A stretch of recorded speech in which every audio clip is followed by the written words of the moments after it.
Delhi bomb దాడికి సంబంధించినటువంటి సంఘటనలో మరో ఉగ్రవాదిని అరెస్ట్ చేశారు పోలీసులు. టెర్రరిస్ట్ షోయబ్ను అరెస్ట్ చేశారు ఎన్ఐఏ అధికారులు. ఫరీదాబాద్ అదుపులోకి తీసుకున్నారు పోలీసులు.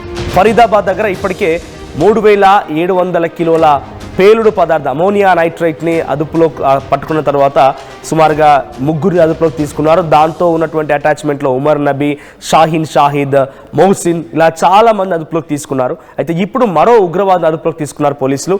ఉగ్రవాది ఉమర్కి ఇటు ఆశ్రయం ఇచ్చినటువంటి వ్యక్తి ఫరీదాబాద్ అదుపులోకి తీసుకున్నారు. ఇక్కడ కనిపించేటువంటి ఫోటోలో కనిపించినటువంటి షోయబ్ ఆయనే దీంట్లో ఇప్పుడు అరెస్ట్ అయిన వ్యక్తి. సో ఉమర్ ఎవరైతే ఆ మానవ బాంబుగా మారిపోయి రెడ్ ఫోర్ట్ బాంబ్ బ్లాస్ట్ ఘటనలో చాలా కీలకమైపోయాడో ఆ వ్యక్తిని అదుపులోకి తీసుకున్న సంఘటనలో ఆ వ్యక్తి ఉన్నటువంటి ప్రాంతం ఇక్కడ షోయబ్ ఉన్నటువంటి నివాసంలోనే ఆయన ఉండేవాడట, ఆశ్రయం ఇచ్చాడట. ఢిల్లీ ఎర్రకోట వద్ద పేలుళ్లకు కారణమైనటువంటి ఉమర్ని ఆశ్రయం కల్పించింది షోయబే.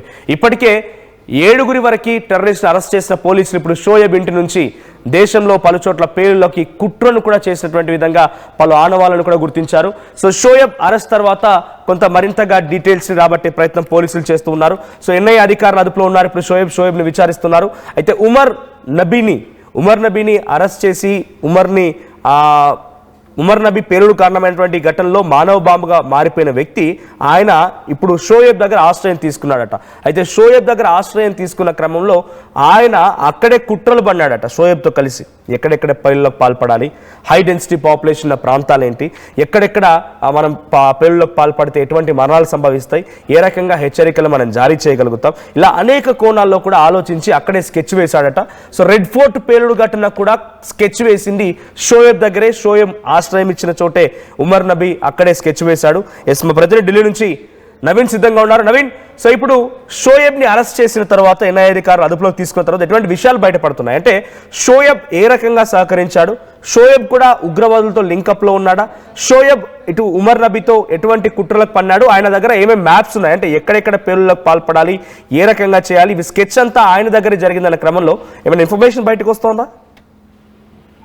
ఎస్ మనోజ్, ఇప్పటి వరకు ఎన్ఐఏ అధికారులు 7 అరెస్ట్ కూడా చేయడం జరిగింది. ముఖ్యంగా ఢిల్లీలో జరిగినటువంటి బ్లాస్ట్ సంబంధించినటువంటి కార్యక్రమం కూడా 7 అరెస్ట్ చేసి ఇప్పటికే ఇన్వెస్టిగేషన్ కూడా చేపడుతున్నటువంటి పరిస్థితి జరిగింది. అయితే అర్ధరాత్రి షోయబ్ అనే వ్యక్తిని కూడా అరెస్ట్ కూడా చేయడం జరిగింది.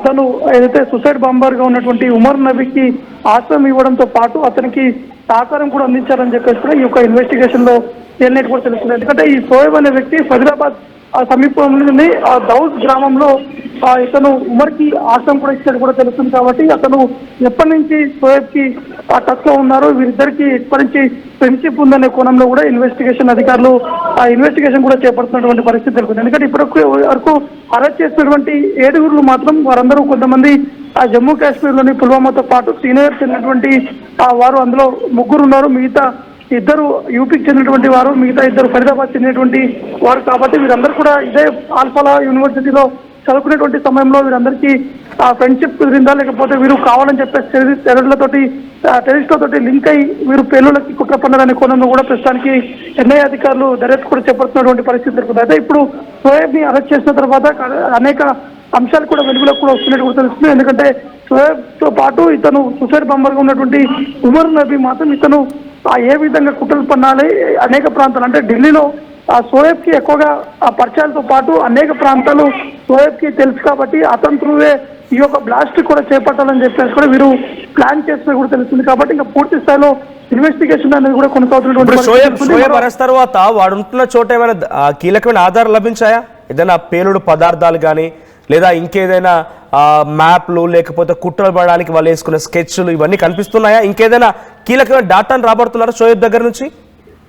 అంటే ఈ డేటా సంబంధించి ఎన్ఐఏ ఇన్వెస్టిగేషన్ చేపడుతుంది కాబట్టి కొంత సమాచారం అనేది కూడా బయటికి ఇవ్వట్లేదు. ఎందుకంటే ఇది చాలా కీగా ఉంది, అంటే చాలా సీరియస్ గా కూడా ఎన్ఐఏతో పాటు సెంట్రల్ గవర్నమెంట్ కూడా ఈ యొక్క కేసుని చాలా సీరియస్ గా తీసుకుంది. కాబట్టి ప్రస్తుతానికి ఈ అరెస్ట్ అనే విషయాన్ని మాత్రమే బయటికి రావడం జరిగింది. ప్రస్తుతానికి మనకున్నటువంటి సమాచారం ప్రకారం షోయబ్ దగ్గర ఉన్నటువంటి 3 ఫోన్లను కూడా ఎన్ఐఏ అధికారులు స్వాధీనం కూడా చేసుకోవడం జరిగింది. ఎందుకంటే ఎన్ఐఏ అధికారులు ఎప్పుడైతే రైడ్ చేస్తున్నటువంటి సమయంలో షోయబ్ అతని ఫోన్ ను బయట పడేసినటువంటి సందర్భంలో ఒకసారిగా ఆ ఫోన్ ను కూడా స్వాధీనం కూడా చేసుకున్నట్టు కూడా తెలుస్తుంది. కాబట్టి ఇప్పుడు ఆ ఫోన్స్ ని రిట్రీట్ కూడా చేయడం జరుగుతుంది. ఎందుకంటే అందులో ఉన్నటువంటి డేటాను కూడా మళ్ళీ రీకలెక్ట్ చేసి అతను ఎవరితో మాట్లాడారు, ఎవరిని సంప్రదించారు, వీరు కమ్యూనికేషన్ అనేది ఏ యాప్ వాడారనే కోణంలో కూడా ఇటు ఎన్ఐఏ కూడా దర్యాప్తు చేపడుతుంది. మనకి రైట్, ఇప్పుడు ఎన్ఐఏ అధికారులు షోయబ్ లింక్స్ తో ఇంకెవరైనా పట్టుకునే అవకాశం ఉందా? ఇంకా స్లీపర్ సెల్స్ పై నిఘా పెడుతున్నారా? ఎందుకంటే హై డెన్సిటీ పాపులేషన్ ఉన్న చోటే వీళ్ళ టార్గెట్ ఉండబోతోంది. ఎక్కువగా మారణహోమం జరగాలి, ఎక్కువగా ధ్వంసం జరగాలనే చోట వీళ్ళ టార్గెట్స్ ఉండబోతున్నాయి. దానికి వాళ్ళు ఎంచుకున్న నగరాలు బెంగళూరు, ముంబై, హైదరాబాద్, కల్కత్తా, ఢిల్లీ, ఈ ప్రాంతాలు. సో ఇంకా ఈ లింకప్ లో లైక్ మైండెడ్ గా ఉన్నటువంటి ఇంకొంతమంది స్లీపర్ సెల్స్ లాంటి వాళ్ళని అలర్ట్ చేశారా? అంటే అలాంటి వాళ్ళని అదుపులోకి తీసుకోవడమో, అలాంటి వాళ్ళ ఇన్ఫర్మేషన్ రాబడమో చేస్తున్నారా? అంటే ఇప్పుడు ఈ బ్లాస్ట్ సంబంధించినటువంటి కేసులు అంటే మొదటిగా జమ్మూ కాశ్మీర్ లోని నౌగాం పోలీస్ స్టేషన్ లో ఈ యొక్క కేసు కూడా నమోదైంది. వీరందరూ కూడా జైషే మొహమ్మద్ సంబంధించినటువంటి లింక్స్ సంబంధించినటువంటి ఒక కేసు కూడా నమోదు కావడం జరిగింది. కాబట్టి ఒక కేసు మాత్రం జమ్మూ కాశ్మీర్ పోలీసులతో పాటు గుజరాత్ ఏటీఎస్ పోలీసులు, ఇటు ఢిల్లీ, హర్యానా పోలీసులు వారు జాయింట్ ఆపరేషన్స్ కూడా చేయడం జరిగింది. ఆ జాయింట్ ఆపరేషన్స్ లో ఇప్పటివరకు 22 మందిని కూడా అరెస్ట్ చేసి ఒకవైపు వారు విచారణ కూడా చేపడుతున్నారు. మరోవైపు ఈ ఆల్ఫా కాలేజ్ సంబంధించినటువంటి విషయము, ఇటు ఢిల్లీ బ్లాస్ట్ సంబంధించినటువంటి విషయానికి వస్తే ఇటు ఎన్ఐఏ అధికారులు ఈ కేసులోనే 7గురిని అరెస్ట్ చేశారు. కాబట్టి ఆ మొదటిగా ఏదైతే 4 టీమ్స్ అరెస్ట్ చేశారో వారి దగ్గర నుంచి కూడా కొంత సమాచారం కూడా సేకరిస్తున్నారు. ఒకవేళ వారు ఎన్ఐఏలో ఉన్నటువంటి అదుపులో ఉన్నటువంటి వారికి ఏమైనా లింక్స్ ఉంటే మాత్రం ఖచ్చితంగా ఈ 4 టీమ్స్ ఏవైతే కోర్ టీమ్ అయితే ఉందో ఆ టీమ్స్ నుంచి కూడా వారిని అదుపులో కూడా తీసుకునేటువంటి అవకాశం కనిపిస్తుంది. కాబట్టి ఇంకా అరెస్టులు మాత్రం ఉన్నటువంటి అవకాశం కనిపిస్తుంది. చాలా వరకు స్లీపర్ సెల్స్ ఉన్నట్టు కూడా తెలుస్తుంది. అనేక మంది హైదరాబాద్ తో పాటు ముంబై, ఢిల్లీ అనేక కీలకమైనటువంటి ప్రాంతాల్లో ఈ స్లీపర్ సెల్స్ ఉన్నట్టు కూడా ఎన్ఐఏ అధికారులు గుర్తించారు. అనేక ప్రాంతాల్లో రైడ్స్ అనేది కూడా ఇంకా కొనసాగుతూనే ఉన్నాయి. మనోజ్, రైట్ నవీన్, ఇక్కడ హైదరాబాద్ లో పట్టుబడిన వ్యక్తి మొహసిన్ లాంటి కొంతమంది వ్యక్తులు చైనాలో డాక్టర్ చదువుకొని ఆ తర్వాత ఇంకో దగ్గర వాళ్ళు ఆపరేషన్ అంటే వాళ్ళ యొక్క స్కెచ్ వేయడము, తర్వాత ఒక రెసిన్ లాంటి పాయిజన్ ని తయారు చేయడం అన్ని జరిగాయి. సో హైదరాబాద్ లో ఈ మొహసిన్ లాంటి వ్యక్తులు, మొహసిన్ తో టచ్ లో ఉన్న వ్యక్తులు ఆయన రెసిన్ తయారు చేయడం కోసం ఉపయోగించినటువంటి కెమికల్స్ లేకపోతే ఎక్కడి నుంచి వచ్చాయి, ఇవన్నీ ఈ విషయాల్లో ఇంకా లోతైన విచారణ జరుగుతోంది. ఎందుకంటే హైదరాబాద్ లాంటి వ్యాస్ట్ డెన్సిటీ ఉన్న ప్రాంతాల్లో ఒక్కరున్నా సరే అది తీవ్రమైనటువంటి ప్రభావం చూపించే అవకాశం ఉంటుంది. సో మొహసిన్ లాంటి వ్యక్తులు ఇంకా ఇక్కడ ఉన్నారా?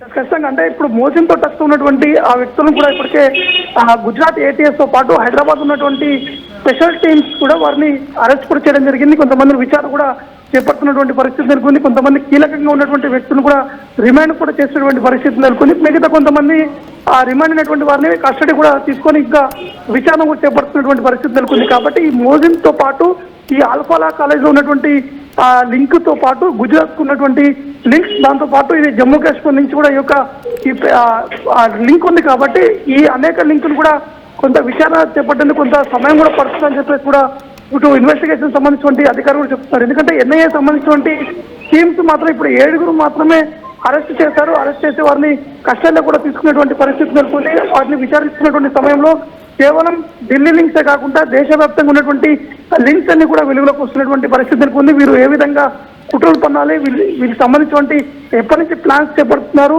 ఒకవేళ వైట్ కాలర్ టెర్రరిస్ట్ అని ఎంచుకోవడానికి సంబంధించినటువంటి కారణాలు కూడా అనేక అంశాలు కూడా వెలుగులోకి వస్తున్నటువంటి పరిస్థితి నెలకొంది. కాబట్టి ముఖ్యంగా ఈ వైట్ కాలర్ టెర్రరిస్ట్ అనేది ఎక్కడ కూడా వీరు నేరుగా కొంతమంది డాక్టర్స్ ఎంచుకుంటారు, కొంతమంది ప్రభుత్వంలో ఉన్నటువంటి ఎంప్లాయీస్ కూడా వీరు ఎంచుకుంటారని చెప్పేసి కూడా ఇన్వెస్టిగేషన్ లో తెలియదు. కాబట్టి వీరికి డైరెక్ట్ యాక్సెస్ ఉంటుంది ఎక్కడైనా వెళ్ళడానికి, ఎక్కడైనా ఉండడానికి. కాబట్టి ఈ వైట్ కాలర్ టెర్రరిస్ట్ ని ఎంచుకొని వీరితో పెద్ద ఎత్తున కుట్ర పన్నించినటువంటి విధంగా కూడా జైషే మొహమ్మద్ ప్లాన్ చేసి కూడా తెలుస్తుంది. కాబట్టి ఇన్వెస్టిగేషన్ అనేది